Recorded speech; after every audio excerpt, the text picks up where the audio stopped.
officially live. Let me make sure everything's working. Okay, it's popping up on Twitter.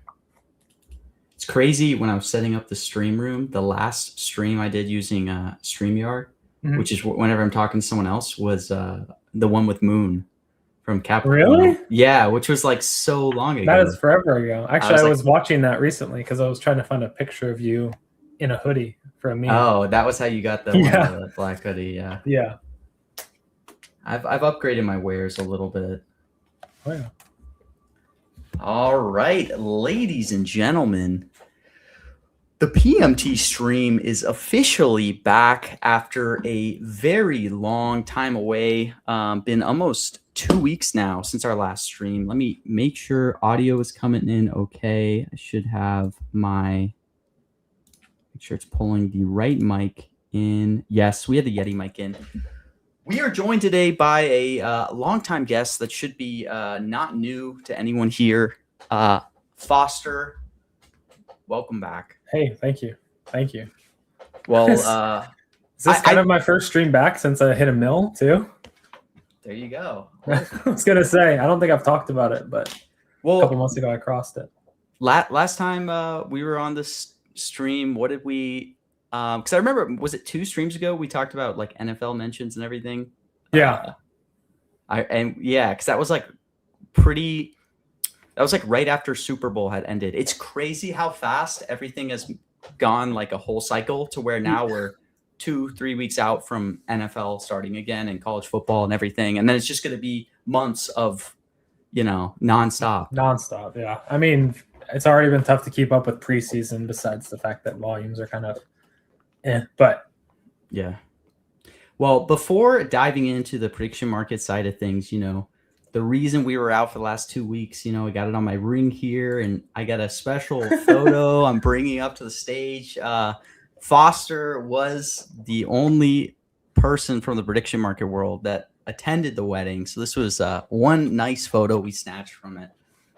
Yeah. I mean, it's kind of crazy to think how it ended up here from a tweet, just a random tweet. I tweeted at PMT. I was like, yo, you got a Discord? I think I can even find it and link it to you. But yeah, you replied and just said, yo, DM me. And here we are, 2 years later or something like that?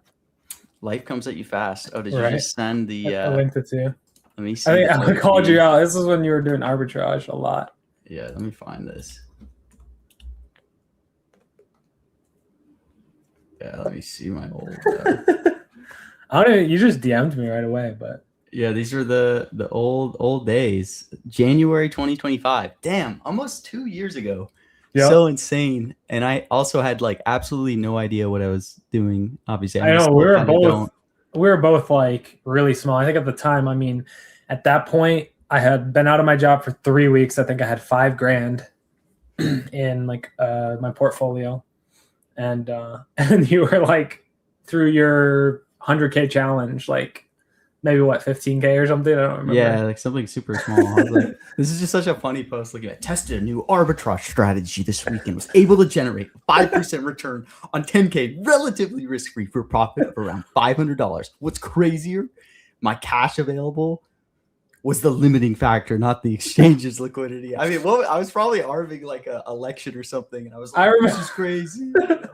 Yeah, I mean, now arbs are hard to come by. The arbs back then, like if I had my portfolio back then, oh my God, I would love it. I don't know. I wonder because like volume and everything's like so different now. Maybe it wouldn't be like as good. Very different sort of market. Crazy looking back. And then from this, for anyone wondering, I don't know how much we've like gone in depth, but like after we got in contact, this was back literally you see 2025. All we did was we took a Google sheet together and we were just punching in duplicate markets on exchanges, like across multiple exchanges, mostly Kalshi, Polymarket at the time. And then we're just like basically at first manually checking when they were like 5 cents off or whatever. It's a typical, like kind of like an odds jam thing, but we just made it manually because no one was really doing it at the time, at least for things outside of sports, like with election markets. Mm-hmm. And then Foster coded like a script that would check every, say, 5 seconds, 10 seconds to to just run basically like an ARB checker for like elections, all the things that like odds jams or like a typical sports product like wasn't capturing because these markets were like pretty new. And then we were literally just arbing all day nonstop. And then eventually we transitioned to like spotting that, because I think we've talked about it before. Every time there's an arb, that means one of the books is mispriced. And then we started to pick up on why things were mispriced. We started to delve into AI. And I think we both like adapted because I mean, when I first saw your videos, you were doing like low risk stuff, like a lot of arbitrage and very low risk things. And I mean, I obviously was low risk too back then. And now we've completely changed to where, before this call, he's like begging me to put 100,000 on a market because he's like, this is just dumb if we're not. And I'm just like, this is crazy. Like, yeah, fish back. Well, we believe in fish back. Without getting on like a total tangent, the AI one is like so funny too, because that was kind of where I too started being like directional occasionally. Because if you remember, we were just trying to accumulate basically a middle where on Kalshi ties resolved no, and then on Poly it was just off ELO score, and then like eventually it got to the point where because we had basically a latency edge where like we would see updates to the leaderboard from something you had built like early. And we were I just was like, wait, why don't I just click on these like updates? Because now at this point, I know what the updates mean. So no one else is clicking these. So I can just click Grok no or whatever. And I mean, even after that, you started to just understand the markets very well. Yeah. I mean, kept adapting. Yeah. It was a cool transformation and a cool, not end to it. Obviously we're still going. Like now we're fucking rocking it, but it is like a cool when I was at your wedding, I was like showing Lauren the tweet. I was like, yeah, look at this like random ass tweet. So like now we're here in California at a awesome wedding. It was a good time. Full circle. And good review of the wedding. Yeah, it was good. There was no mention market on it, but Kalshi hit, PMT's Twitter handle hit. Which like it's so funny because absolutely no one at the wedding knows what that is. They're like, what? Predem? His best man refers to him as Predem Trader at the end. That was like, yeah, that was good. That was a good speech too. That was fucking sick. Well, you went somewhat viral this week for a post you made. Actually, I would say an in-depth analysis on deep dive. Deep dive. I'm sure this took you weeks on sports mention markets. For anyone out of the loop, Kalshi has recently moved away from sports mention markets. So obviously, most recently, World Cup had announcer mentions, and last year NFL had announcer mentions. So I guess to start, maybe walk through this analysis. Well, I was waiting. I was trying to do some research into this, and Claude, removed Fable 5, so I was really struggling. But when it came back, I was able to do the deep dive into looking at the last 10 markets and how much volume they had. So I just charted it out, and then I put an arrow on it. But as you can see, once they removed announcer mention markets, volume has plummeted. So I just can't think of any other reason why it would drop off besides announcer mentions. A lot of people in the comments were kind of agreeing, so we're just waiting for Kalshi to do the right thing here. No, my favorite thing about shit posts like this, is this one is just, it's so obviously a shit post. By the way, Nick, we can see, we have the Twitter comments separately, so we're seeing them coming in. We will be addressing Foster's stash.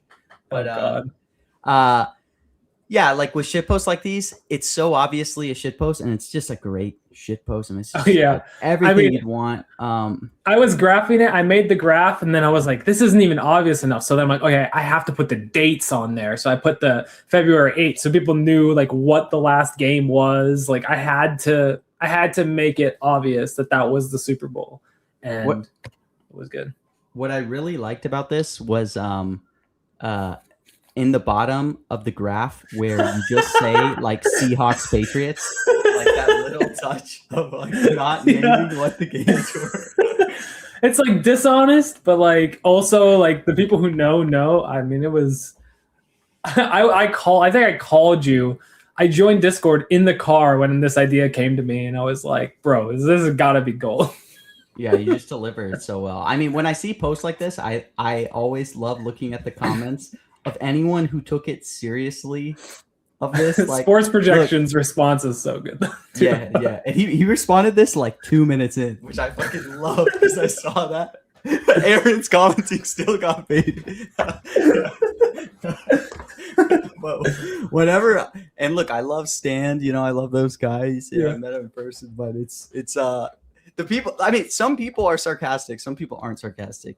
Well, there's a whole side to the prediction market Twitter that posts these sort of things, like legitimately just looking at data like surface level and like not even understanding like what's correlated and what's not. Like, I mean, there's a lot of poly badgers out there that just spam, and both platforms received hate for, the slop that during the badge wars, like the slop that was coming out. So, I mean, I don't blame people when they see a prediction market post and then it looks like this to get upset, but yeah, look, that's fair. I mean, the good thing is too is like anyone outside of prediction markets assumes, anyone that's dabbling in mention markets is just like an idiot, right? Like the way an outside person would view mention markets is like, this is the dumbest shit in the world. So like the way they look at anyone who, trades mentions is like they're a total idiot. Which also, when I was originally doing content, that was like, I feel like the most fun about it was like,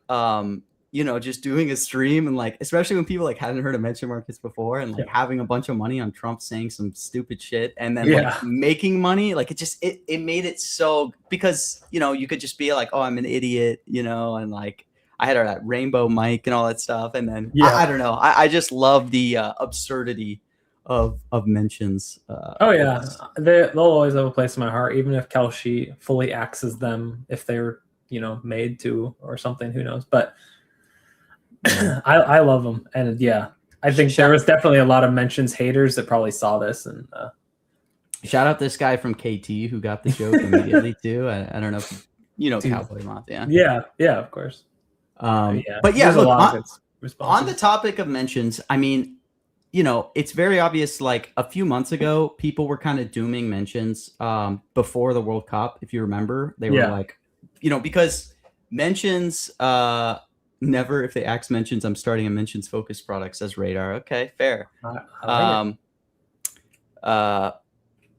Someone says in the YouTube comments, I think it's good Kalshi is doing away with more things that Azul and them can try to Garen cuck to rinse retail and get 1 cent clicks.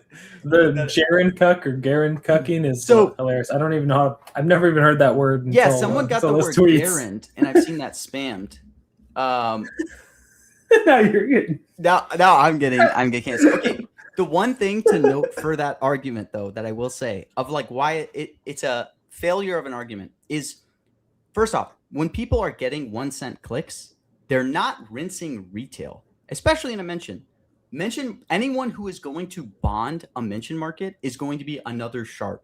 So if someone's getting a 1 cent click, regardless of how you feel about ethics or anything, if someone rule cucking something, it's not retail, obviously. I mean, retail is not bonding 100K at 99. It's either a market maker or it's another sharp who's gone into. So, I mean, that's just an interesting thing to understand. I don't know anyone. You just said rinsing. Anyways, so on the topic of mentions, this is a good segue to what you think about the future of mentions. The category. Obviously, we still have, Trump mentions are still alive and well. Yeah. There's now like late night mentions. Like, there's like a news one that came up. I haven't really looked at those yet. I haven't, I was taking a little bit of time off. We made a trip out of the wedding in California. So I have kind of been AFK a lot of August. So like, I'm not even like fully tuned in, but yeah, man, there's a lot of dooming and a lot of doomers in the mention market channel on Discord. Yeah. So I really don't know. It feels like maybe Kelshi is just kind of locking down to these like really big, really prominent political markets and earnings calls. If you go to the mentions tab, that's basically all you'll see is like ABC World News, a ton of earnings calls, and then political stuff for people who are probably like worth following, like John Ossoff, and stuff like that. I mean, overall, it feels like volume's down, but I think that's just because we don't have we don't have sports mentions. We don't have. There's not really been many huge Trump things. Like there's no like addresses following an Iran bombing. Sports mentions are definitely super. I mean, it's a consistent thing that you have like every day, and I do think there is definitely truth in the sense of like rule cucking somewhat got out of hand a little bit. I mean, the way I think about mentions partially is like their glory days like were right early 2026, like kind of culminating, I would say, in Trump's address to the nation on Iran. That's almost where I like view as like total State of the Union. Super Bowl. It was perfect timing, like for all of those. State of the Union, Super Bowl, then the Trump address to Iran was just huge. That was still to this day, I mean, for me, like my best mention ever. Mm-hmm. It was just crazy. And it was like it was so inefficient. Like just, I mean, looking back at how small I sized too, like on just how crazy it was. That was like the craziest era. And then what I would say I kind of think happened somewhat is like you get a bunch of people that were super focused on mentions. You get a small percentage of people like these sharps and mentions specifically that were just crushing, like Moonlight, Kenobi, kind of, yourself, and people's bankrolls start increasing as well. So what happens there is it's like sharps start fighting more for edges, right? So edges kind of thin out a little bit in the sense of like something like no crypto or no ceasefire, which was 50-50 on the Iran address, is now 95 on any Trump, because everybody kind of figures out guy doesn't say uranium or he doesn't say, like, I mean, but that's how markets work, and that's how it's supposed to be. We want to get to the efficient pricing. Obviously it sucks for sharps. Like no one's happy that they have to pay way more for crypto. No, but like in the end, that's what it's supposed to be like. So it's cool to see it go that way. Yeah. And I mean, obviously more retail flow on an event is like, they're fighting to put those fun strikes up higher. They like the long shots. They like those kind of things. So those are always going to be inflated on that. And now I feel like we have less retail flow. Just in general, the people who want to trade what, John Ossoff's going to say, or like Klarna's earnings call is going to say, are not the same people who are buying what a catch on NFL. It's very different. Yeah. I mean, if there's one thing I could say, Medicine is commenting, people are doing too hard. Mentions probably survive. Look, Medicine, I don't think mentions are going to die. I mean, unless like someone takes them away, they're for sure going to stick around. And I mean, the volume, I will say the volume mentions do now is still miles ahead of what mentions used to do a year ago when we and Foster all started trading them. So like, I don't mean to come across like I'm dooming mentions, and I should also be like the last person to do mentions. But what I will say is many people who, for example, started watching me on Twitter and all this stuff, like probably only know me as ever being like a mentions guy because all my streams are all mentions. But if there's one thing I will say about, prediction markets, like this type of industry, everything is like, you definitely have to, this is sounding like a eulogy. No. I'm not trying to sound like a eulogy, but I'm just saying like, I will say you definitely have to be ready to adapt in times. Like, while you may maybe look at me and think like I've always just done mentions because that's what my content's been around, because mentions are great for content. I love, and also I had a crazy good edge in mentions. So like, why would I not focus there? But, in the beginning I was doing RBing, then I was doing AI model markets. Like I guess what I will say is you need to be always prepared to adapt. I'm not saying if you're killing it in mentions to ever move away, like know where your edge is and stick there, but you definitely have to be ready to adapt. Like with World Cup, for example, if you were someone who had a bunch of edges on Trump, on Caroline Levitt, all the typical political mentions, and then World Cup comes, that's where all the volume is. Like you got to learn World Cup. And with NFL starting, where there's going to be all this volume, you got to go NFL. Loom's asking when you started mogging me, and maybe that's a good segue into the mustache you have there. Oh, I thought he was talking about Profit, but the mustache recently, Profit. I guess I don't know which one he's asking about. Genuinely. Probably more mustache mogging, because Profit mogging. I don't. After this past month, I don't. Oh yeah, no, it's PMT's got me back, but I don't know. I kind of just started. I got lazy, and then this kind of grew out, and then I jokingly shaved everything else around it. My wife was like, "Oh, like hey, look, that looks good." Oh, yeah, I'll just keep it. Look, I mean, it's just it's how it happened. Maybe I'm having my midlife crisis. I bought a boat. We got a hot tub. I wasted a bunch of money on my car and guns, and now I'm growing out facial hair. I don't know what's happening.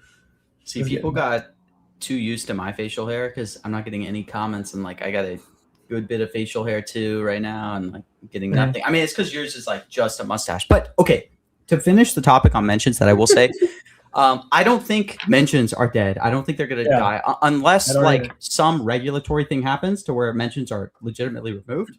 I think they'll be fine. And I think it's gonna primarily be political mentions. So yeah, you know, Trump, anyone else, and going close to the midterms, you're gonna see a lot more of those. Obviously, we're gonna see a lot more. That'd Trump be cool. Mentions. Yeah, we'll see a ton of tele rallies. And then I think you'll have like earnings call mentions. I think mention markets tied to politics and economics are, you know, finance, whatever is what's going to stay. And I think, you know, occasionally you'll get those big primetime addresses for Trump, and those will be good. I think, I mean, yeah, I agree. I think it's going to be like adapting, and it's going to be less of all of the sharps in line on what to catch no on an NFL Sunday Night Football. And instead people are going to, you know, go back to kind of how it was. Like, you're just going to have to research and find these small spots where you can make a few thousand on a niche earnings call because you know something. Like, I had one the other day on Allied Bank's financial or earnings call where I found a really, really good spot. And I mean, like, there wasn't enough liquidity for me to even share the idea with anybody else, you know, and I'm able to make a couple thousand on it. And so, like, if you look at it, there's so many markets out there now that there's probably tons of opportunities spread through all the earnings calls. It's just not the same where you're going to get down 50 grand on one good strike because of all the flow. But yeah, we might get mention markets for like big primetime NFL games. I mean, I don't think that they're doomed forever. And mentions definitely. Verissimus says mention roll cucks need to go away. And I think. Yeah, we both kind of agree. And they've gotten out of hand. I think it's really a problem of, like, speech is so hard to understand everything. Mentions is so much more a vibey category, like, where it's difficult. You know, we did the contract overhaul and it helped a little bit, but then now there's all these new things in it, and just the craziest things keep happening. Like, mentions would thrive in like a vibes only resolution area, but Kelshi operates on contracts, which is funny because Pauly resolves on vibes a ton and their mentions are way more dead. I just don't even understand. But, you know, Pauly just won't even let a cuck slide half the time. They're like, I mean, we we tried it with the WHO strike, the WHO strike, and they were just and they clarified, like, obviously this doesn't count. Like, they were fucking sick of our shit. I think one thing I would say for people with rules, cucks, and mentions, especially people that don't trade mentions much, is like anytime something goes viral on mentions, it's almost always a rule cuck. I may be partially to blame for rule cucks becoming huge in mentions too, because like obviously all the best content was like Moonlight getting a 200K click. Like all these things are just like so cool. Well, there's a difference between the clicks that I would get or clicks that Moon would get and clicks that anybody would get. Where like Moon gets a huge click. Yeah, he's not rule cucking, right? It's just, and it's also like people. I wouldn't even say that. Like, let's think to like my first one where Caroline says taxpayer and the strike was tax. Like, that's maybe a rule cuck, but it's like not even one that people disagree on. The problem is now that we have strikes that close. Yeah, we have strikes that close 50-50 and are up in the air, and that means there's going to be huge groups of people on either side. One of the groups is going to be upset, and both sides have merit in their argument. Like, that's the real problem, is that when, you know, it's strictly a gray area and Kelshi doesn't have a good way to handle it, and I can't think of a better way to handle it besides just going with the resolution they have to go with. Yeah, and I mean, what I was going to say on mentions in general is like, yeah, I think almost all of it is due to the issues with the human language. And like, you know, I'm not calling out anyone in particular, but like a lot of people that aren't frequently trading mentions will chime in with their thoughts. And I think to a lot of people, like I said, anytime you see stuff on mentions, like getting semi-viral, it's almost always some dispute or rule cook or whatever. You have to realize there's like 10, 20, 30 mentions every day, and there's like 10, 20, 30 strikes on every mention. So the many probability of there being a dispute is so high versus like, like a lot of people have made posts that are like, oh, all these people on mentions have all their P&Ls just from like rule cocking, like, totally like that's just not true. For these vast majority of people, obviously some people target that kind of stuff a lot more and are big into like disputed markets, whatever. Yeah. But yeah, I think what people have to realize too is like the frequency of these markets and the frequency of how many strikes, like it's all magnified to where like, yeah, there's going to be a lot of disputes with something like mentions to where it's not a sports game to where you can't definitively know. So I think that's heavily baked in as well. And anytime there's a dispute, even if it's some like tiny kind of market, as soon as people know it's a dispute, people are going to pick sides. Volume's going to go crazy if it's not immediately paused.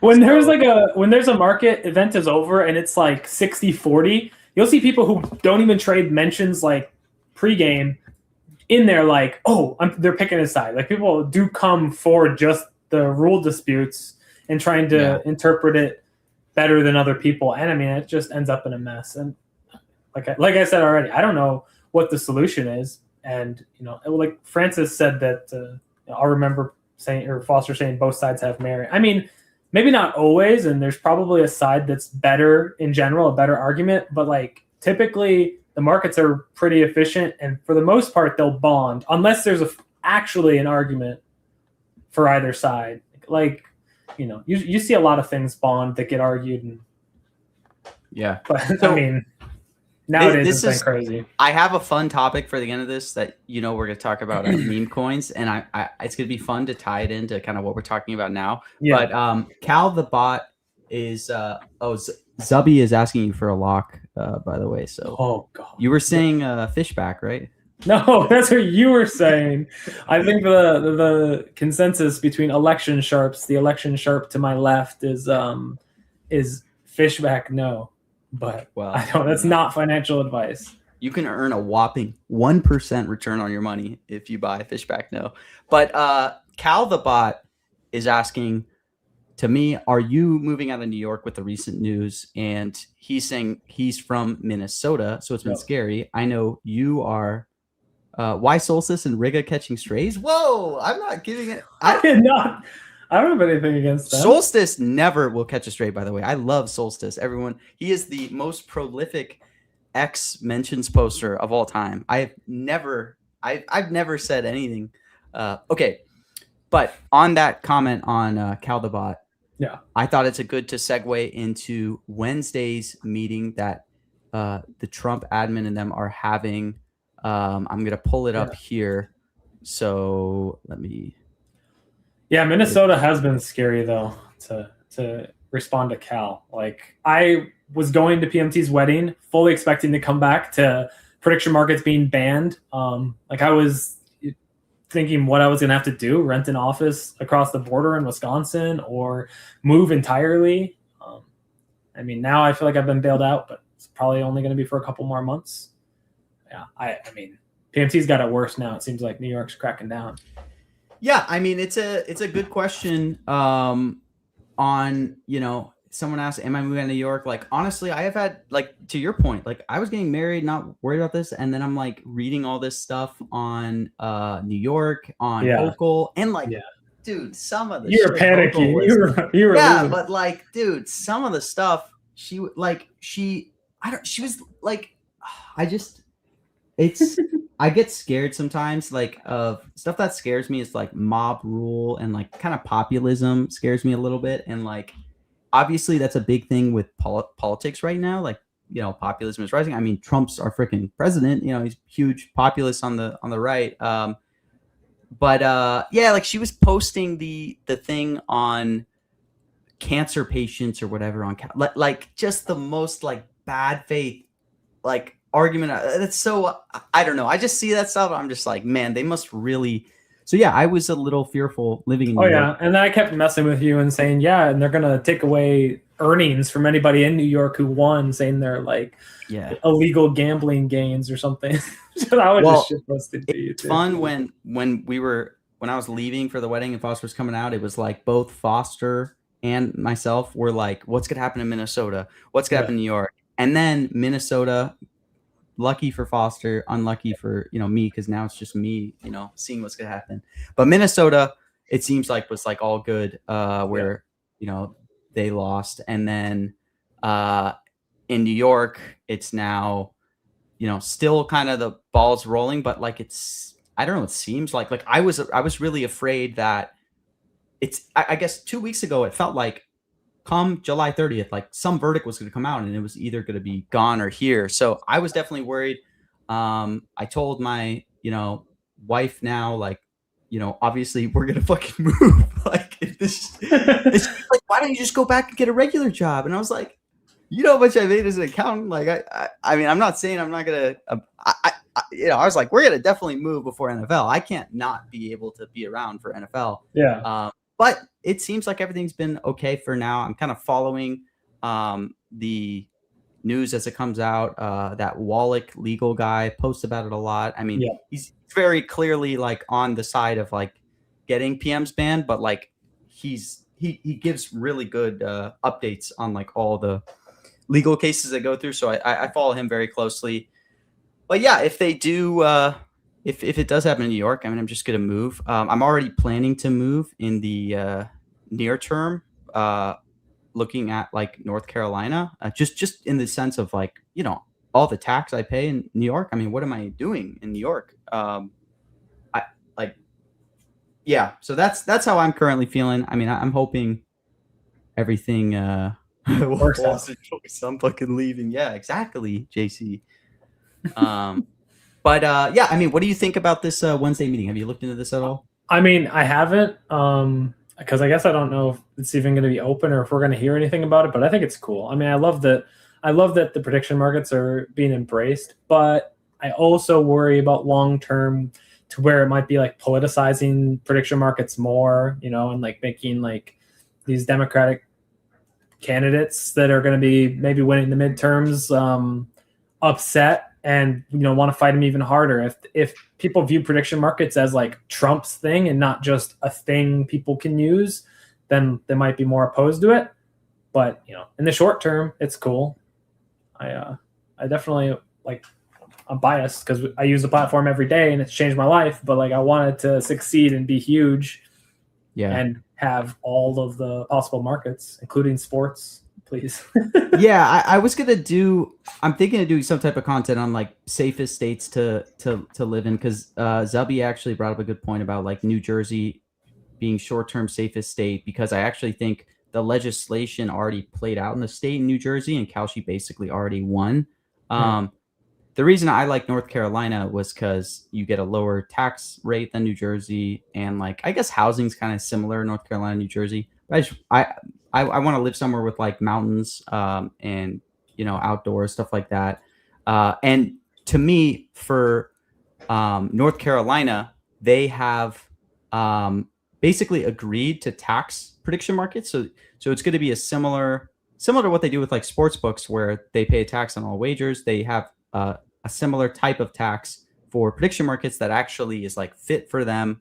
Because obviously, prediction markets don't have handle, like all these tax mechanisms, because you hear all these arguments that's like, whoa, why don't they just adopt it's like obviously a 50% tax on all, but like it's they're not the counterparty to it, and they're not winning. And obviously the margins are way different. Like I don't know. Some of the arguments are just like so silly well, you raise more tax revenue under sportsbook. Look how much more tax they charge on the bets. Well, it's like, it's because their handle is higher, or not handle, but like their quote unquote fee, right? Of like if they're gonna hold 6% to 12%, whatever. But anyways. Yeah, we're monitoring situation. ETF FaceTime. If you have a regulatory map, you should send that to me. I'd be curious to see. I would check that out too. Sounds cool. Yeah. Okay. So we've talked about, mentions a little bit. Curious for you, for those of you that also maybe don't know, I know you, Foster, have diversified significantly out of mentions. Not because again, we're not saying they're dead. It's just we got to go where volume is. some of my viewers probably don't even know either, because still my content's mostly mentions. Probably like 90% of my volume, at least 90% of my profit, the last like 1 to 2 months, maybe mostly, yeah, 1 to 2 months has been outside of mentions. Yeah. Where are you looking and like spending your time? A lot of sports. Like, I don't know. I just kind of liked it. I started getting into it back a while back when, last NFL season, just in general, people were kind of dooming mentions back then for a little bit. And I was like, you know what? Sports are always going to be around. They're blowing up on Kalshi. So I started diving into how to make money on them. I found a couple, edges, and it's just fun. It feels like a much faster game of like cat and mouse, to where like, you're chasing an edge and maybe it gets like arbed out or priced out, and then you find another one. So we do it. I do a lot of sports. PMT's been doing a lot of sports. I mean, he won he won some. PMT knows ball pretty well. I don't think he's fully talked about it, but we've just been doing a bunch of really unique stuff. We've been looking into combos, both sides of combos. Like, it's not, people paint this picture that these market makers on combos are just making a ton, and they definitely are. There are definitely times where they're mispricing things, and you can take advantage of the other side. So a lot of that stuff has been really fun. Yeah, for sure. I mean, my main focus 100% has been sports lately, especially with the sneaky World Cup bracket. That was crazy, man. I mean, July was just my absolute craziest month, because I'd like had the craziest month with the World Cup, just market making. Your best month in money, and then at the end of the month you get you get told, "Hey, you won the perfect bracket." Yeah, then exactly. It was already my best month. Yeah, I mean, I've definitely moved like so much into sports lately.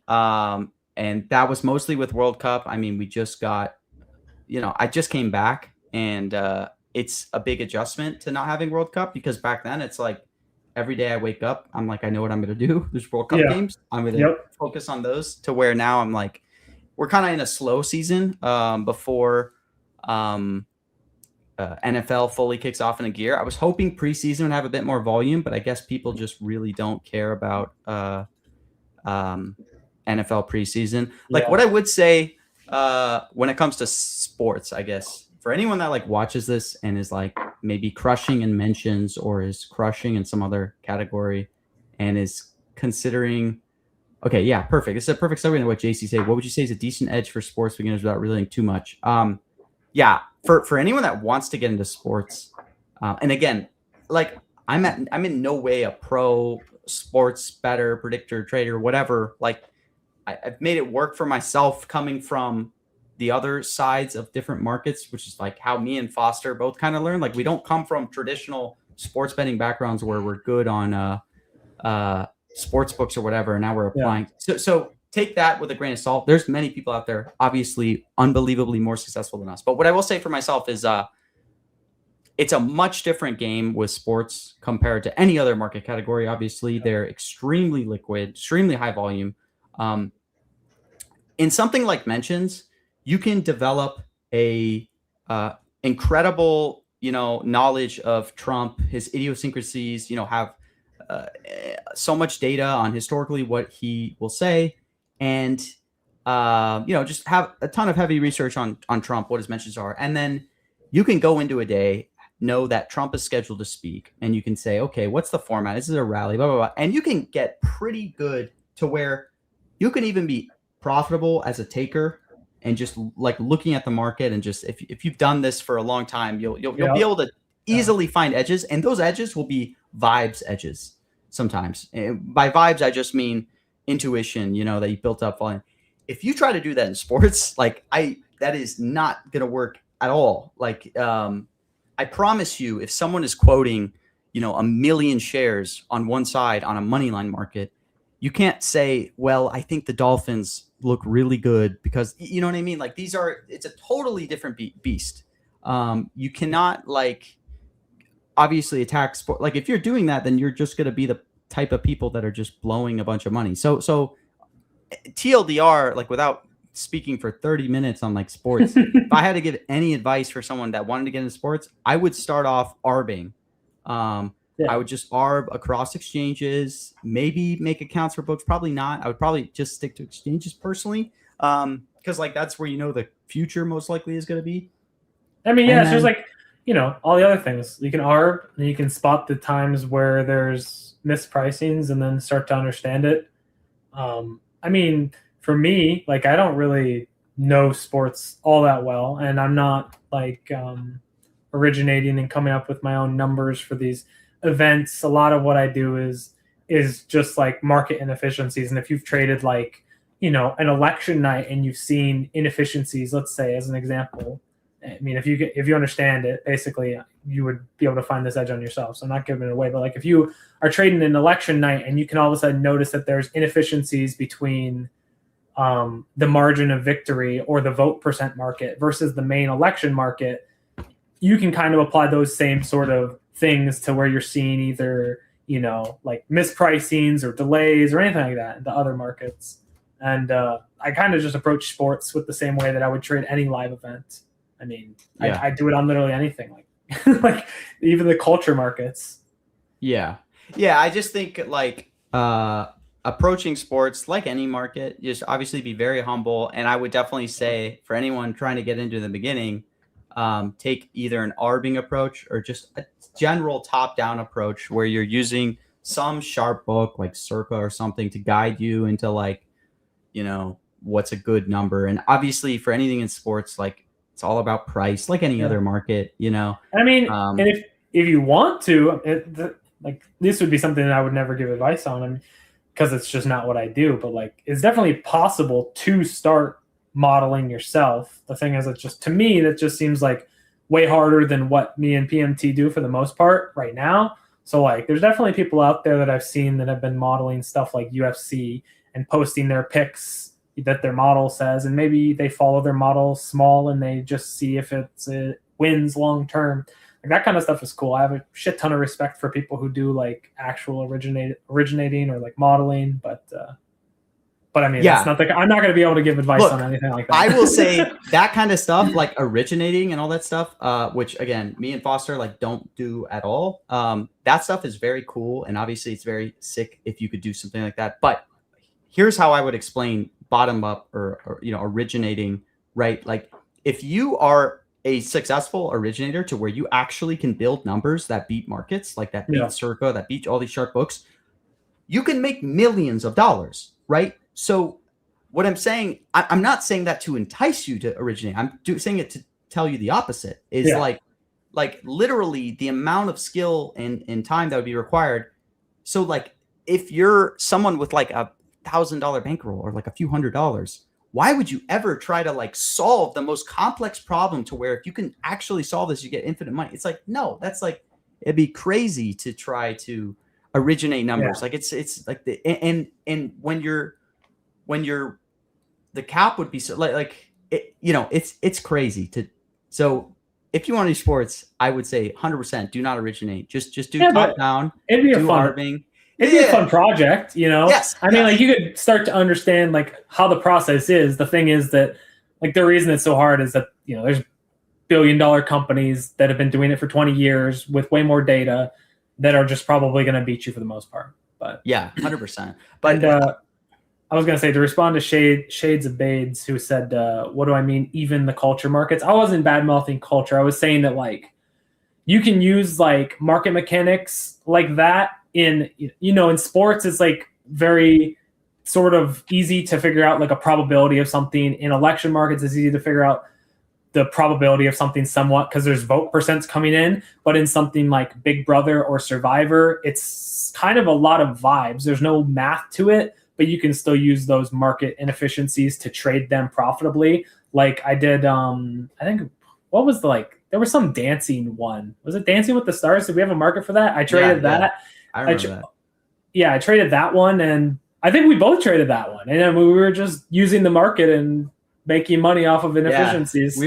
That one was like, okay, that's a perfect example, by the way, of like adapting and going where volume was. Dancing with the Stars, I think Kalshi just went crazy with advertising it, and it had like millions of volume, like taker volume, just coming in like crazy the day of, and you could literally just neg risk. Like you could basically, what I mean by that is like buy nose on all that. You're basically market making, right? On all the, and you could buy everything for less than $1. So you were just printing money, albeit at like a low percent. But yeah, I mean, yeah, and then just stuff like that was, you know, or you could sort of like sometimes assume. I mean, maybe it doesn't apply super perfectly, but like if the market had this guy at 30% nonstop, and then out of nowhere during a commercial break, it pumped like 15 cents and you know nothing changed, you can maybe assume that fair is still 30 cents and just liquidity just got pulled or something, and you can just take for EV until it moves back, like take the other side. There's just a lot of like things like that you can apply to almost not any market blindly, but it's a fun way to approach all these different things. Yeah, 100%. And I mean, like I love, it's funny. I didn't even know what top down was until I was on, Flup's, Flup and Big Bucks, podcast one time. They're like, what type of bettor are you? Are you bottom up, top down? And I was like, what? Like, what is this?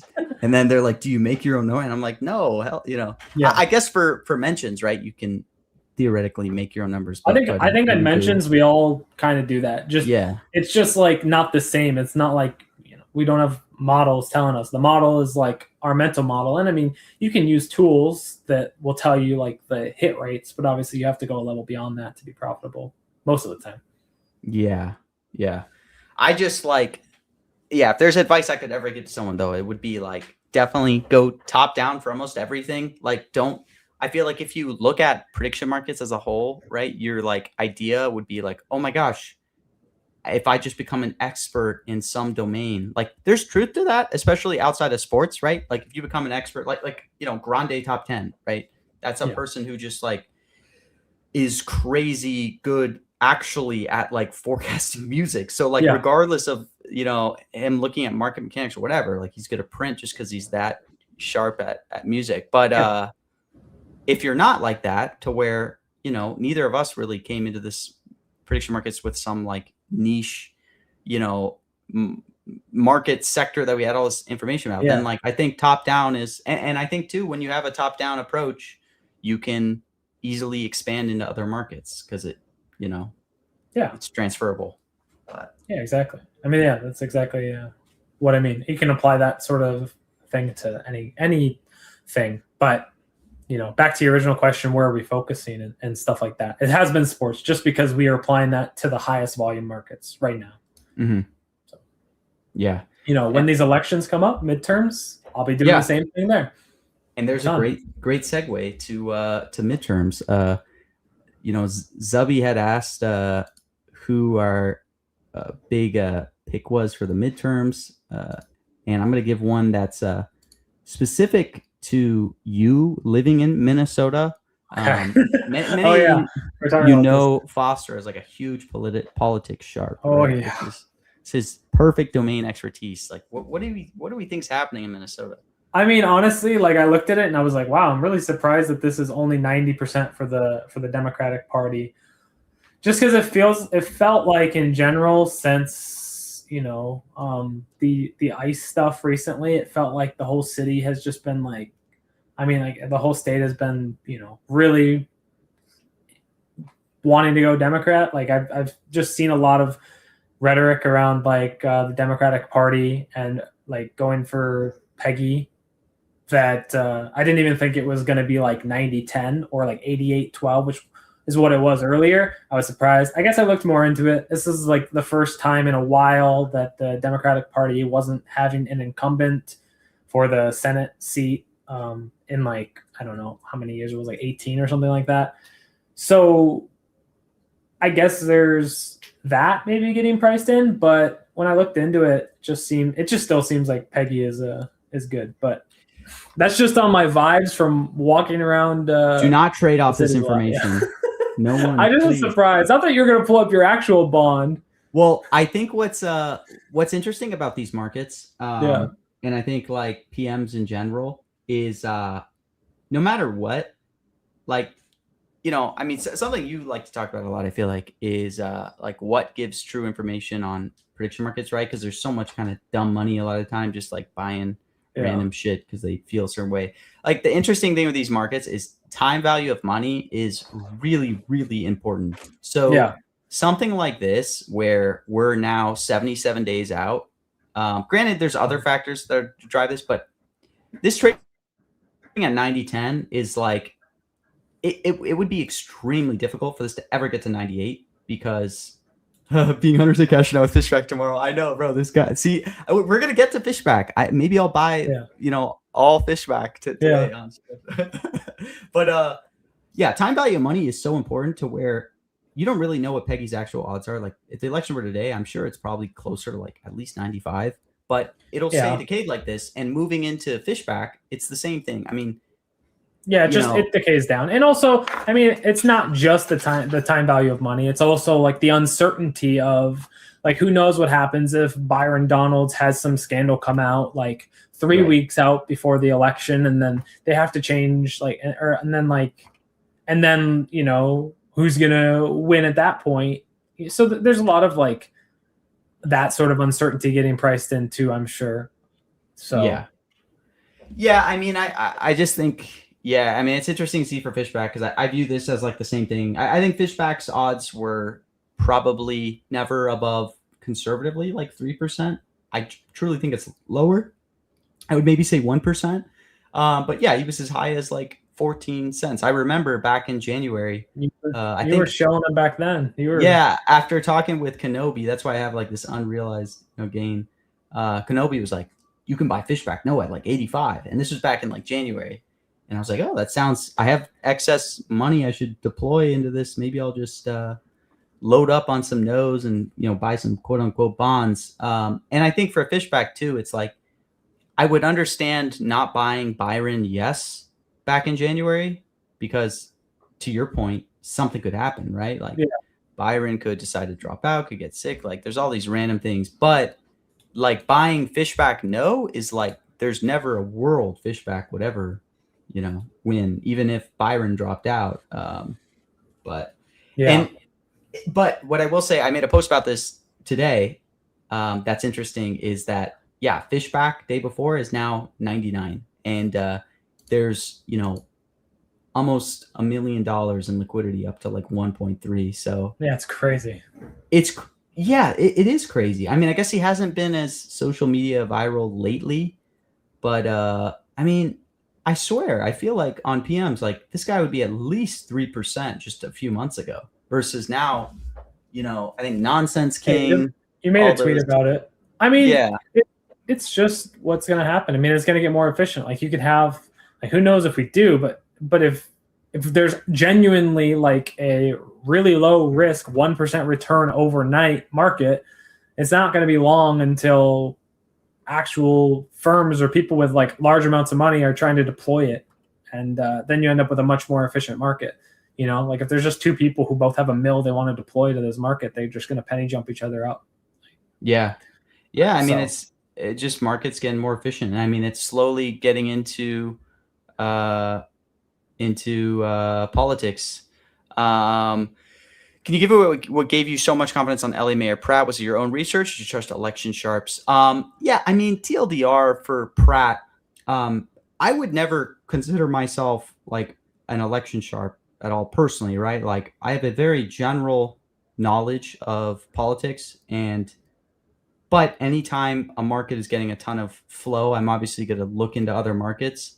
But for, I mean, for Pratt, it just made a lot of sense for why he would be very overvalued. I mean, there was heavy marketing around Pratt. His social media presence was huge. And if you looked at the polling only showed a tight race because it was, the primary. So, or not primary, but, like the first round, whatever you want to call it. So he was up against, Rahman and Bass, two people that are, heavily Democratic. So like if Rahman, basically when it gets to a general election, all the Rahman votes, if she didn't qualify for the next round, are going to go to Bass and vice versa. So I felt like there was less than, say, a 5% chance, if that Pratt could actually win in a general election, given where the votes would go. The only, like, I felt that the only reason it was even close was because you had, Roman and Bass kind of pulling votes away from each other. And then, yeah, I mean, to magnify that, that was kind of my hypothesis, but obviously you want to generally be, you don't want to be cocky, right? You want to go into it being like, there's something I'm missing. But the fact that every other sharp was like hugely on Pratt, no, and then tie that to the fact that the story makes a lot of sense, where you see all the marketing, you see all this push on Pratt. So it makes sense where all the flow is coming from. You just can easily then be like, okay, this guy is propped up because retail is just buying a ton of Pratt like it's a meme coin or whatever, based off of all these social media posts. And that was why I felt confident to kind of relatively size up on Pratt, even though I didn't have, honestly, a big enough position. But the main risk why I didn't go even bigger on Pratt, by the way, is because there was a very legitimate chance he would advance to the general, and then you have to wait 3 months. So, 20% in a week is completely different, obviously, from like 20% in 4 months with PMs and like not wanting to have cash tied up. Yeah. And respond to Kobe asking for any locks. That's what we're talking about right now. Fishback, no. PMT is so confident he's going to put up a 6,000 share bid at 99.2. Right now, he's going to do it, and he's going to make $50. No, this is one of those things where I'm like, why am I not just like bonding a ton of? I'm saying you're talking about it on stream. Although the ones you buy on stream typically lose. The bonds you buy on stream. Well, that's the thing, is it's like if I'm getting into categories that I'm not completely confident in, it's easy for me to buy Pratt, no, right? Because it's 76 cents. So like I'm very confident fair value was at least, like, at worst case, if I was totally wrong in my feel or whatever, I felt like worst case was its fair value was 90. To have confidence when it's not my expertise to bond something at 99, I just can't do that. Dodgers order book? What's happening in the Dodgers match? But no, all right. I'm curious. Last one, Foster, on midterms coming up that you did say you might have some comments on is 2028 presidential race. Oh yeah. Well, I guess it's more Republican nominee.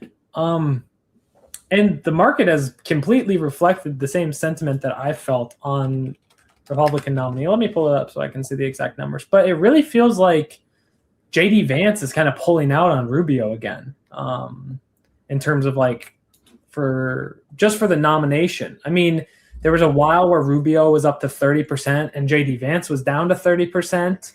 And now Vance is up to 43% and Rubio's down to 23%. And it kind of just feels like that, like watching Trump interact with both of them. I feel like Rubio is taking a back seat, and Vance is going to be much more likely to be the Republican nominee. On the Democratic side, I don't know. I mean, Ossoff said that he doesn't want to run, but I mean, the market obviously shows, and I think that he would be like the best case in terms of winning. I think there's people just out there who absolutely hate AOC, and probably the same for like Gavin Newsom. So like, I wouldn't be surprised if either of them actually like ran or did well in a primary, but that's just my completely like vibes take on it. Yeah, I think that's a pretty fair take. I mean, so many people love Rubio. I mean, we might be a little late to that trade because you can see like Vance Rubio now has corrected a lot. But I do kind of like that idea. And I just more mean in general. You've been gone, so you haven't been watching Trump as much, and I was also gone for a little bit. But like, there used to be so many events where like Trump is sending JD off to go do something, and then he's like, it's like he's hanging out with his buddy Marco Rubio, like on the like sitting next to him at the dinner table, and sending JD off elsewhere. And it kind of feels like that's moved away. So just strictly on like seeing how they interact, it's funny that the market, for whatever reason, has come to the same conclusion. But I also think there's articles that have had Trump saying that JD and implying Trump wants JD to be next in line. But Yeah. but again, it is still interesting because there is still that little bit of difference that you had talked about between the chance of becoming president versus the chance of being nominee. Well, JD is twice as likely to be the nominee. He's not twice as likely to win. It's still strange. I think it is and it's crazy how it gets like magnified too, where it's like you can see, now it's basically like Vance has double the election odds, double the odds of winning the nominee.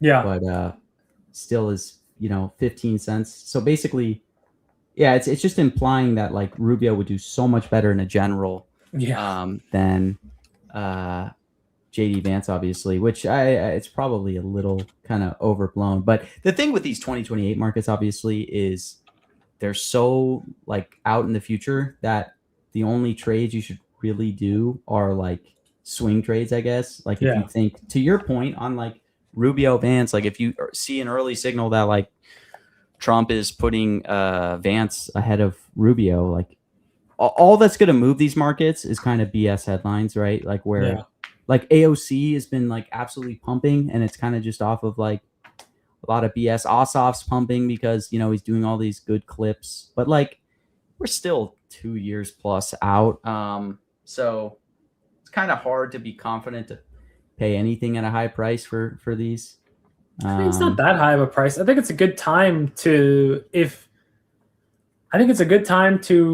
sort of start accumulating positions, and then there's like there's situations where like right now, personally, like if anybody were to run, like I think Ossoff's like probably gonna be like the most generally like likable, like all around and do really well. So like his odds at 11 cents are cool, but you could also go into the market for who will run for Democratic presidential nomination. Like, so basically who's going to even just make an attempt to run, and you can buy no on Ossoff at 33%.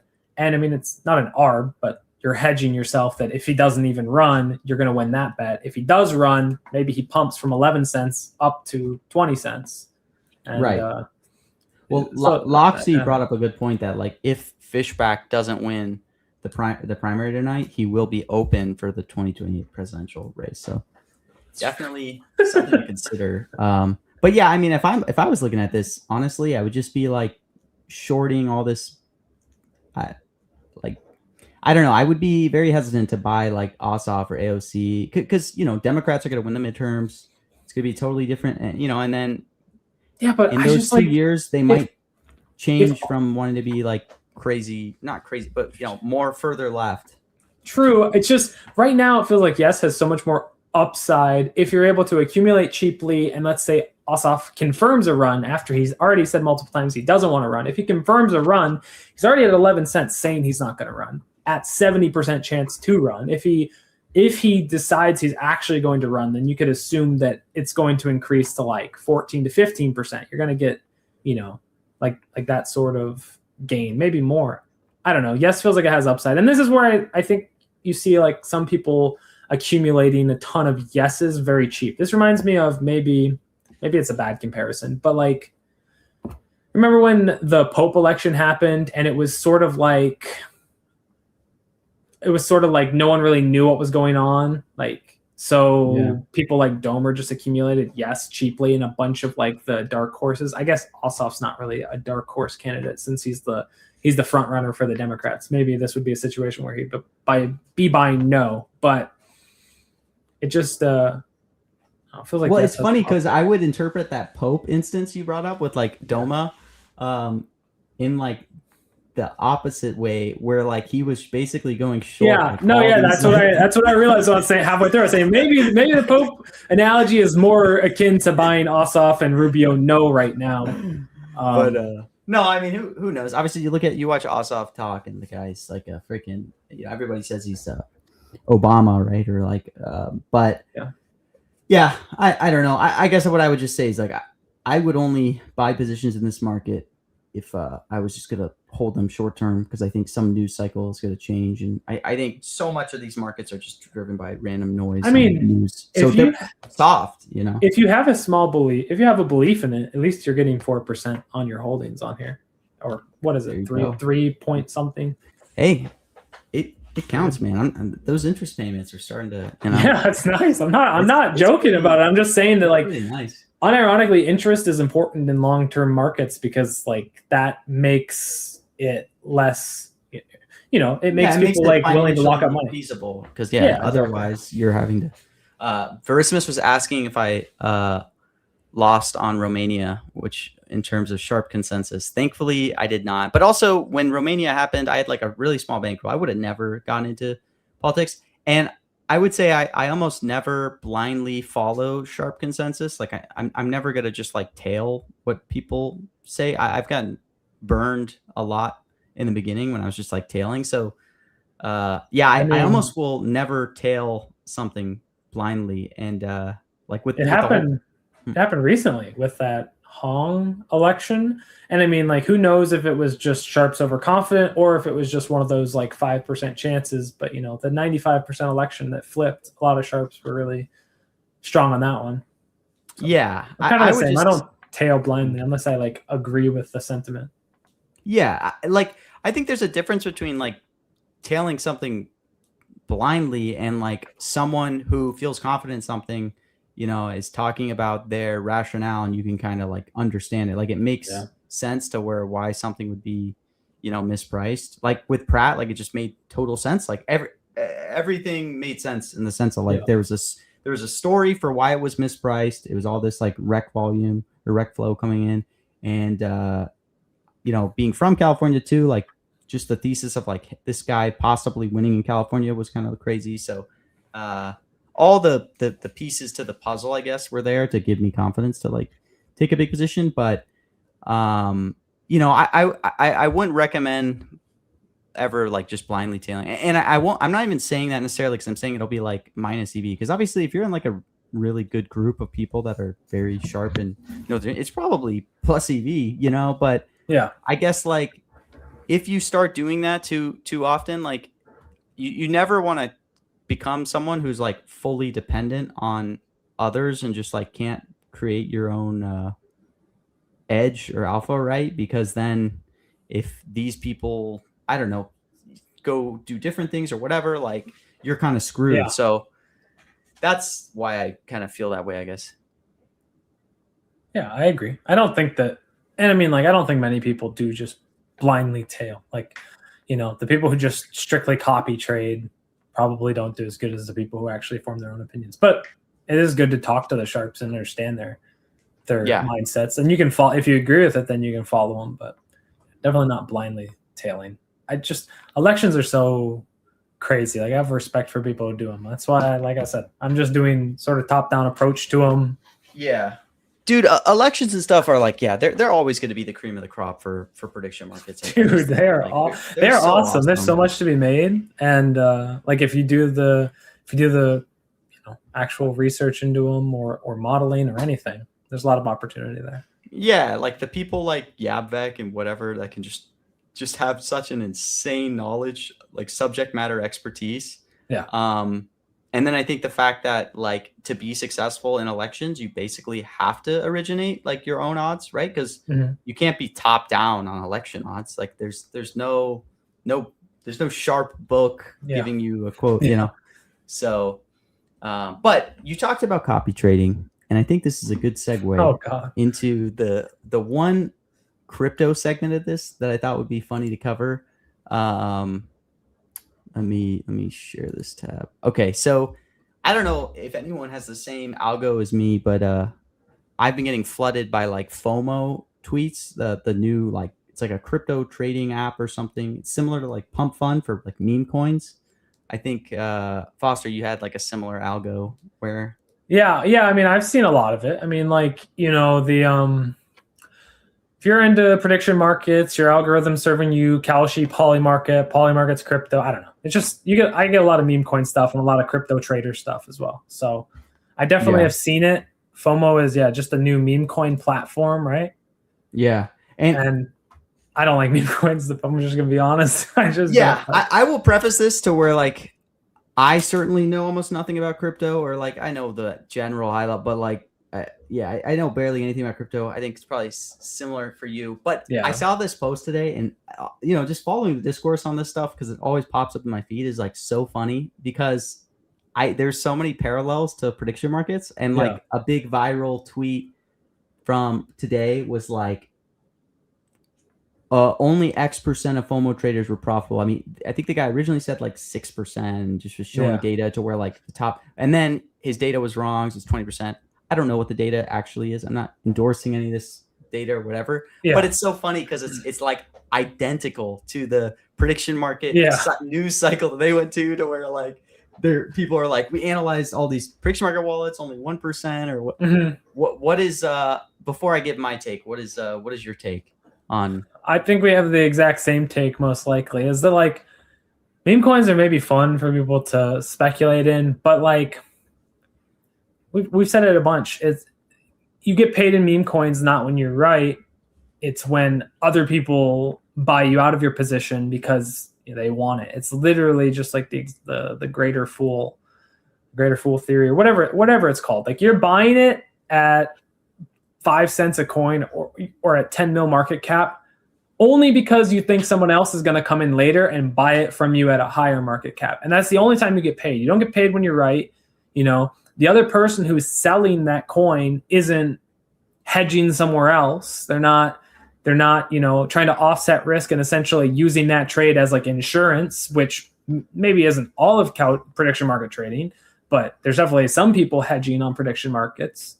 So like, it just feels so dumb. Like I don't get the point. I'm not knocking people who make money on there because there's definitely a skill set to people who can make money on there and know what will run. Yeah. But like, man, it just is like for the average person who gets into it, like you're just asking to get your ass handed to you. No, I will say I totally get the point of like meme coins in the sense of like, we trade mentions. Like a lot of people could have looked at mentions and like, what the fuck? But trading is fun. You create any avenue to trade where people feel like they can make a lot of money. They're obviously going to enjoy it. It's going to be fun. But what I think like interests me about this domain, and again, I'm not trying to take any jabs at meme coin, whatever, crypto or anything, but is like you have to imagine the retention rate for like these people trading meme coins or whatever is going to be so low. And I think on your point of like, it's all just like price speculation. What's funny about this to me is it's like when you lose trading a meme coin or something, it's literally because other people dumped on you, right? Or at least just a lot of the time. You have this thing with like virtually no intrinsic value, right? And it's like if you buy and you lose money, it's whether it's some content creator or some like influencer or whatever and KOL that's like shilling a coin, you're losing because other people are selling and dumping into you. So I think naturally everyone is always going to feel cheated. Like it's like, so, because people get on prediction markets to where like one of the worst things I think you could ever have for a product is to where, having losers is so vital, right? Because it pays for the winners, it pays for the sharps or whatever. And having a system where when people lose, they feel cheated, I think is like really bad for retention, I would assume. And I think in the prediction market space, that's why people talk about like rule cucks and stuff like that so many times, right? Because it's different. Like with PMs, typically when you lose, you lost, right? The event didn't go your way, like whether it was an election or a sports game or whatever. It's very binary. You're not mad at the exchange. You're mad at yourself or whatever, saying, why did I pick this side? Or just like, dang, that was unlucky or anything like that. Yeah, like, but like if you should have caught that. Exactly. If people lose in crypto or a meme coin, they're fucking mad at saying like this creator dumped on me. Like it's just it feels almost like every time someone loses, it's like a rule cuck situation rather than like just being like, well, go about my day. I mean, yeah, but I think that it also just draws on a community of people who are okay with that, who are okay with losing because they picked the wrong. If a dozen coins got created at the same time and then a creator picked the other exact copy of the coin that they wanted, but not theirs. They're like, oh, I got to get better at picking that. I'm sure there's people who approach the Kalshi Rule Cucks, and probably Rule Cucks with the same mindset of not like, oh, this was bullshit. They're like, oh, I should have taken this into account. Some people like that. It's the smaller, it feels like it'll, in the long term, would be a smaller group of people than who like trading prediction markets like properly, you know, like, because like all the same things you said. Yeah. Like, I mean, we've talked about it a bunch before. Like prediction markets, you get paid when you're right, and meme coins, you only get paid if other people agree with you, you know. And on on meme coins, you only get paid if other people agree with you. But prediction markets, you make more money when people disagree with you because your price just gets cheaper. I don't know. It's not for me. It's definitely for some people. It's just so funny, like seeing the posts of like some KOL or like big creator guy where he'll buy a token and then it gives a notification that like X creator bought a token, and then you can see like another notification for 50 more people buying. I saw that exact and one. Then you see he's so like crypto is like so, and like the meme coin space is so funny to me because it's like if you become a KOL or creator and you get enough of a following, it's like theoretically you have a license to just print money, just dumping into your copy traders. And like I guess that happens on prediction markets too. Some people on Twitter who sometimes hold badges and sometimes don't hold a badge. Maybe do that. no shade. I'm just kidding. Just like messing around. Like it's just so funny to me, the idea of like these people just basically have a license to print money and just dumping into people. And like legality wise, it's not even like anything they're doing is illegal. It's like totally like people are just, it's just so funny just seeing those posts of just, and it's hilarious because anytime this like crypto stuff pops up into my feed and you go onto one of these creators, going back to like people feeling cheated because it's just the nature of how it works. All the comments are just people saying, you scammed, like, I don't really read those, but I wouldn't be surprised because that's just how it works. I mean, it's a completely different environment, and it's funny that doesn't get nearly as much shit. Well, I guess it probably did, but like to me that feels so much worse than prediction markets. But our president had a meme coin, and now he has two prediction markets. So crazy to remind yourself that Trump launched Trump coin. Like, was it a week before he was inaugurated or something? I remember that. Like, oh my gosh, that's just so insane. But we live in a missed out. Awesome. We live in a crazy timeline, and now it's perfect because we can trade on the chaos. That's my favorite part. There you go. Well, Foster, thank you for joining today. Of course. And anything you want to say in closing? What's your total profit across all platforms right now? Me? Yeah. Whoa. Oh, well, I guess, are you not public on Kalshi? No, I crossed 500 if that's what you're asking. Okay, that's what I was thinking. If you're over 500, how confident are you in NFL? Are you breaking a mill in 2026? You have 4 months. I just want to know. I just wanted to ask you so we can look back at it. I think yes. I mean, I'm bullish. I'm bullish on it. Let's see. Okay. Let's see how NFL is. Yeah. Sounds good. I just wanted to get your take because I don't even think I've asked you that. So PMT, yes, no, 1 mil by end of 2026. That's what's your number? You're trying at 1.5? I'm at 1.1. So no, but 1.5 by end of the year. That would be sick. I mean, you would have a harder time. That means you would have to make more than me. No, because I'm at like 640 or something. So okay, yeah, I think we both shoot for that 1 and 1.5, right. And we'll be back to talk about it in October. We'll already be there. Oh, me or Dr. Slips to 1 mil. Dude, Dr. Slips that guy's a freaking animal, bro. That guy is we had a really unlucky market the other day. I suppose. I don't know the full context, but most people were saying it was unlucky. So who knows? He's got high variance. But NFL comes in. Let's see. Will Kobe get to 10 mil before I get to 1 mil? That's a good what's he at now? Dude, he's not like fucking. He's insane. He's at like Toby, 3. just remember your day ones, okay? Like all of us in the mentions chat who took you in from Sports Channel. We were here for you. Just don't forget about us. Well, ladies and gentlemen, thank you for tuning in to the PMT stream coming back. We're going to have more streams similar like this, more interview type streams in the future, maybe semi-less mentioned streams as we adapt to other categories. Thanks for tuning in, Foster.